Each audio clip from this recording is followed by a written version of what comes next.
Наш эфир начнет брифинг о топливном обеспечении в Якутии. Предлагаем послушать. 14 августа в связи с напряженной ситуацией на топливном рынке России правительством республики совместно с Саханнефтегазбытом приняты вынужденные, но временные мероприятия по ограничению розничной реализации топлива. Эти меры направлены на равномерное распределение ресурсов и предотвращение ажиотажного спроса. С 13 августа в филиале Якутской нефтебазы установлен суточный лимит бензина АИ-95 для всех категорий потребителей, за исключением служб экстренного реагирования. На ряде станций временно приостановлен отпуск бензина АИ-95 за наличный и безналичный расчет. При этом большинство автозаправочных станций, в том числе АЗС в селе Синска, работают в штатном режиме без ограничений. Ограничения носят временный характер. В настоящее время в пути в республику находится значительный объем нефтепродуктов. Как только они поступят на нефтебазы, лимиты будут пересмотрены. Северный завоз навигации 2026 года идет в плановом режиме. Все установленные графики перевозки грузов для арктических и северных районов выполняются. Судоходная обстановка на реках Лена, Алдан, Вилюй, Амга, Яна, Индигирка, Колыма действует в установленном порядке. Перевозка нефтепродуктов, угля и других жизненно важных грузов осуществляется без срывов. По реке Амга весь запланированный объем 10 тысяч тонн полностью отгружен и доставлен будет с 14 июня. По реке Яна танкер «Гиперион» с нефтепродуктами находится на баре. Ведется распаузка для доставки грузов в Нижнеянск и Усть-Куйга. Работы идут по графику. Все социально значимые объекты и арктических районов будут обеспечены необходимыми ресурсами. Правительство республики ведет ежедневную работу с федеральными органами для стабилизации топливного рынка. Далее в эфире новости в студии Дарья Краленкова. Здравствуйте. В начале коротко о темах к этому часу. В Нижнем Бестяхе Мегино-Кангаловского района под руководством зампреда правительства Якутии Сергея Местникова прошло совещание по вопросам кормозаготовительной кампании. Узнаем об итогах. Строительство 40-километрового участка круглогодичной автодороги УМНАС в Алекминске проверили общественные представители. Узнаем о проблемах. 15 августа в Якутске пройдут межрегиональные скачки. В программе соревнования по конной стрельбе из лука, затем скачки на приз дерби.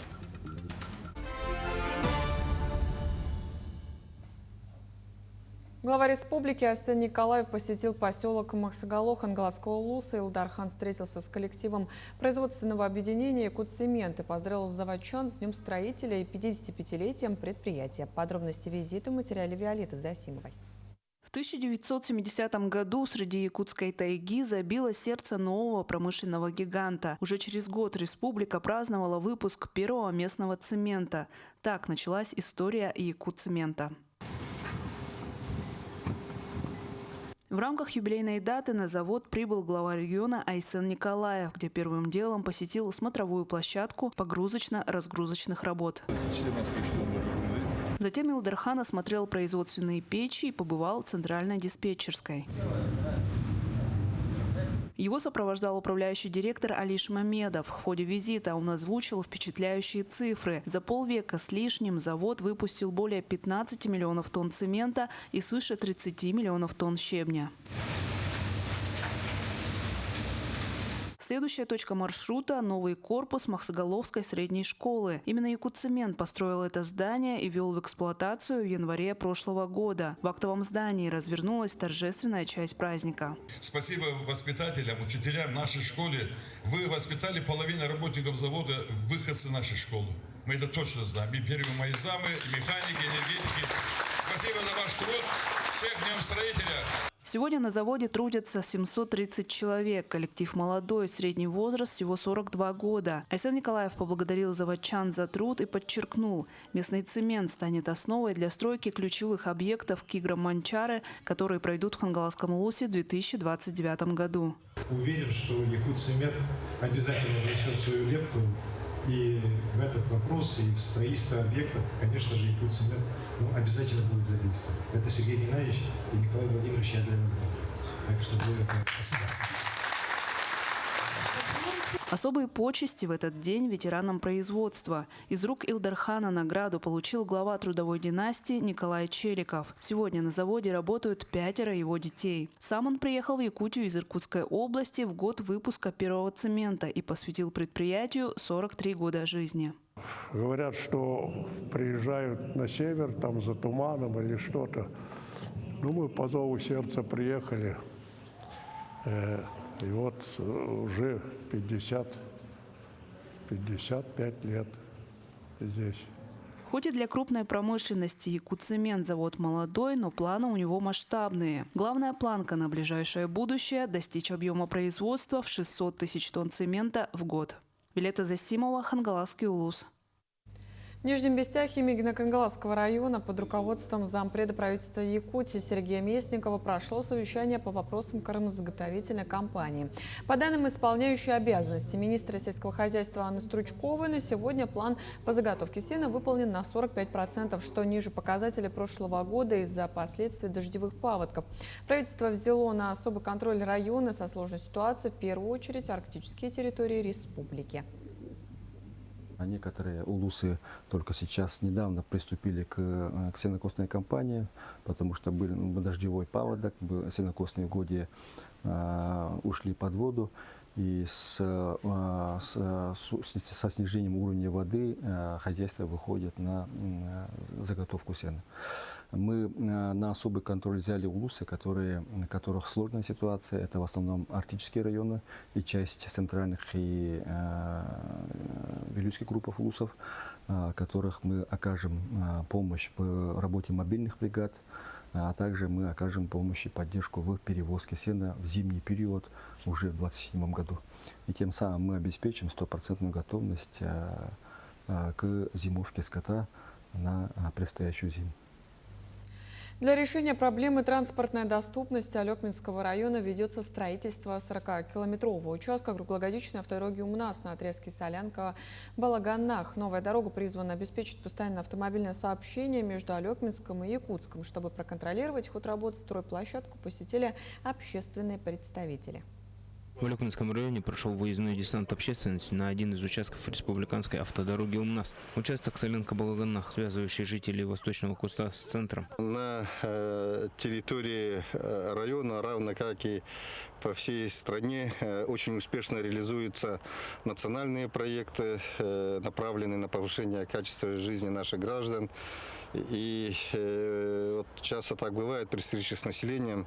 Бывает так, что видно, что информация по реализуемым проектам не в полной мере доходит до населения. И сегодня в рамках данной инициативы выездная группа из разных слоев населения нашего района выехала на один из объектов. Общественным представителям показали и рассказали подробно процесс строительства дороги и ответили на интересующие вопросы. Очень впечатляет вот эта работа, очень трудоемкая, большая работа прошла.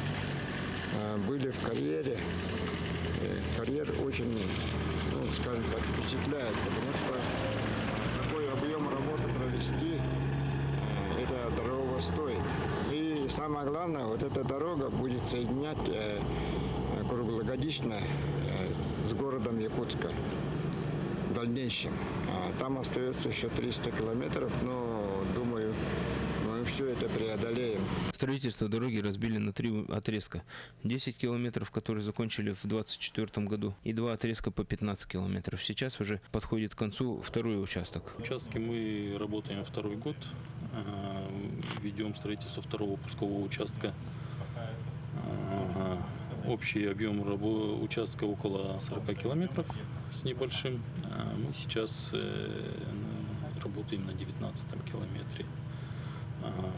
Дорогу, в принципе, трудно. Дорога проходит по болотам, по затопляемым марям, но мы справляемся, ведем строительство дороги. Максим Копылов, Алекминск. Верхневилюйский техникум в этом году принимает студентов по 5 направлениям. Приемная комиссия будет работать до 25 августа. В этом техникуме подготавливают высококвалифицированных специалистов. Студенты участвуют и занимают призовые места во всероссийских и республиканских конкурсах и чемпионатах. Каждый год техникум улучшает материально-техническую базу. Здесь прекрасные мастерские, опытные педагоги и мастера производственного обучения. Для иногородних предоставляются общежитие и питание. На базе 9 класса мастер по ремонту и обслуживанию автомобилей, на базе 11 класса мастер по лесному хозяйству, безопасность на акватории, организация оперативного реагирования ВЧС и на платной основе правоохранительная деятельность. У нас всего КЦП составляет 100 студентов, на 100 мест сейчас 125 заявлений поступило, и приемная комиссия продолжает работать. В селе Амга отметили Медовый спас, праздничную ярмарку, организованную ансамблем «Родные просторы». Гости могли приобрести мед, домашнюю выпечку и разносолы, а также принять участие в дегустациях и народных забавах. К этому же периоду в местном храме завершилась установка нового иконостаса, длившаяся все лето. Работу провел прихожанин Алексей Эверстов, а основную финансовую поддержку оказала уроженка Якутии Светлана Джонстон, проживающая в Лондоне.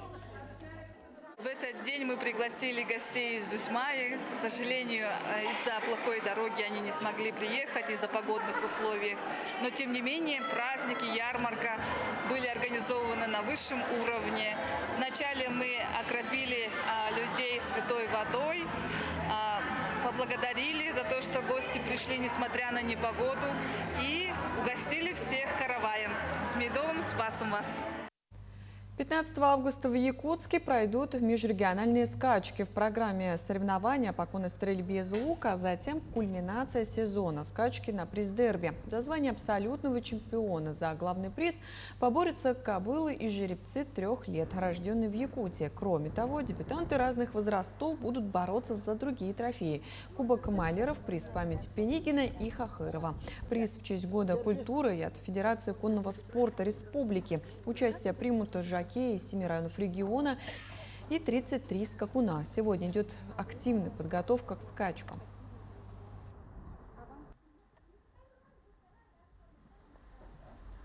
Организация проходит хорошо, все уже практически готово. Это за месяц до скачек. Тут уже на ипподроме Агату все готовят, все делают.